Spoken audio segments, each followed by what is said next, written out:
A group known as the October 23 Council has warned that the ongoing failure to implement the Paris Peace Accords of 1991 continues to fuel geopolitical and political conflict in Cambodia and the surrounding region. In a statement released on July 1st, the Council stressed that the accords, signed by representatives of 18 countries along with the United Nations, were intended to bring lasting peace, independence, sovereignty, and territorial integrity to Cambodia.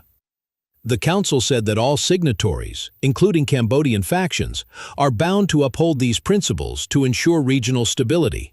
The Council argues that despite Cambodia being a signatory to the accords, the country has continued to experience instability due in part to what it describes as external interference in its internal affairs. The statement specifically points to Vietnam, which the group claims has maintained military influence in Cambodia since 1979, even after the signing of the Paris Agreements, albeit in different forms. The Council also notes that China, a longtime ally of Cambodia, has sought to assert its strategic dominance in the country. It accuses Beijing of using Cambodia as a strategic geopolitical outpost to advance its ambitions in the broader Asia-Pacific region. The statement highlights China's role during past border tensions between Cambodia and Thailand, claiming that China took the opportunity to showcase advanced military equipment such as missile systems, fighter jets, and naval vessels. The Council suggests that this display of force may have dissuaded Thailand from escalating the conflict into open war.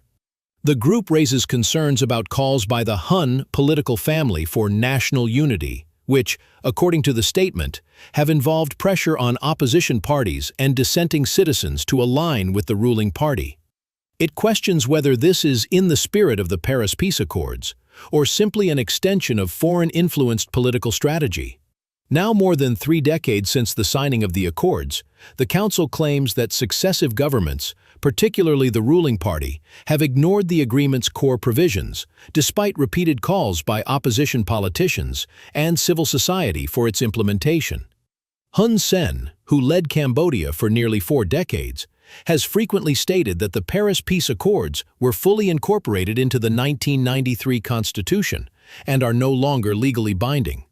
Critics argue that this interpretation has served to justify the government's abandonment of the agreement's broader goals of political pluralism, rule of law, and democratic reform.